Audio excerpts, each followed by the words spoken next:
സംസ്ഥാനത്ത് 5 ദിവസത്തിന് ശേഷം പനിക്കണക്കുകൾ പ്രസിദ്ധീകരിച്ച ആരോഗ്യവകുപ്പ്.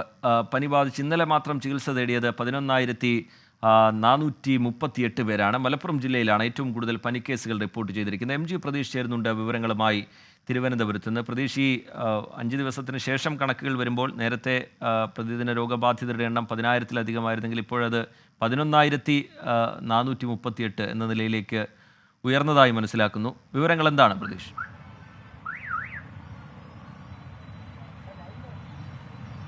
റിജിത്ത്, ഓരോ ദിവസം കഴിയുന്തോറും സംസ്ഥാനത്ത് പനി ബാധിതരുടെ എണ്ണത്തിൽ വലിയ വർധനവാണ് ഉണ്ടാകുന്നത്. റിജിത്ത് നേരത്തെ സൂചിപ്പിച്ചതുപോലെ തന്നെ കഴിഞ്ഞ ദിവസങ്ങളിൽ അവസാനമായി കണക്ക് പ്രസിദ്ധീകരിച്ച ജൂൺ 30-ാം തീയതി 10,000 കടന്നായിരുന്നു പനി ബാധിതർ ഉണ്ടായിരുന്നത്. 5 ദിവസത്തിന് ശേഷം ആരോഗ്യവകുപ്പ് വീണ്ടും കണക്ക് പ്രസിദ്ധീകരിക്കുമ്പോൾ പനി ബാധിതരുടെ എണ്ണം 11,000 കടന്നു. 11,438 പേർക്കാണ് സംസ്ഥാനത്ത് ഇന്നലെ പനി ബാധിച്ചത്. സംസ്ഥാനത്തെ വിവിധ സർക്കാർ ആശുപത്രികളിലെത്തിയ രോഗികളുടെ കണക്കാണ് ഇത്. ഏറ്റവും കൂടുതൽ പനിബാധിതർ ഉള്ളത് മലപ്പുറം ജില്ലയിലാണ്. 2,159 പേരാണ് മലപ്പുറം ജില്ലയിൽ പനി ബാധിച്ച് ചികിത്സ തേടിയത്. തൊട്ടു പിന്നിൽ തിരുവനന്തപുരം ജില്ലയാണ്. 1,333 പേർ തിരുവനന്തപുരം ജില്ലയിൽ പനി ബാധിച്ച ചികിത്സ തേടി. പാലക്കാട് ജില്ലയിലും കോഴിക്കോട് ജില്ലയിലും പ്രതിദിന പനി ബാധിതരുടെ എണ്ണം 1000 കടന്നു എന്നതാണ് ഏറ്റവും പ്രധാനപ്പെട്ട കാര്യം.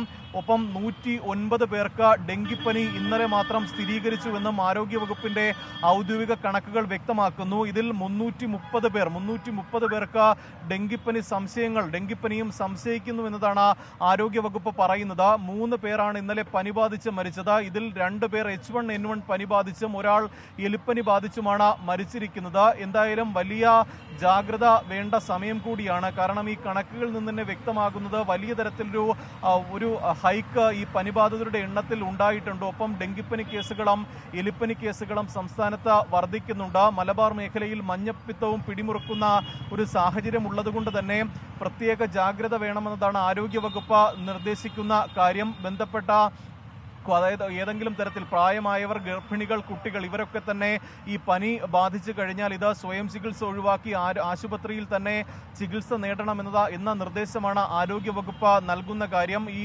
മുതിർന്നവരിൽ പനി ബാധിക്കുന്നതോടെ അത് ഗുരുതരാവസ്ഥയിലേക്ക് പോകാനുള്ള ഒരു സാധ്യത കൂടിയുണ്ട്. മറ്റ് രോഗങ്ങൾ ഉള്ളവർക്ക് പനി ബാധിക്കുമ്പോഴും അത് ഗുരുതരാവസ്ഥയിലേക്ക് പോകും. അതുകൊണ്ട് തന്നെ പ്രത്യേക ജാഗ്രത വേണം. ആരോഗ്യ വിദഗ്ധരെ കണ്ട വിദഗ്ധ ചികിത്സ ഉറപ്പാക്കണമെന്നതാണ് ആരോഗ്യവകുപ്പ് ഇതിനോടകം തന്നെ അറിയിക്കുന്ന കാര്യം. ശരി, MG പ്രതീഷ് വിവരങ്ങൾ നൽകുകയായിരുന്നു തിരുവനന്തപുരത്ത് നിന്ന്.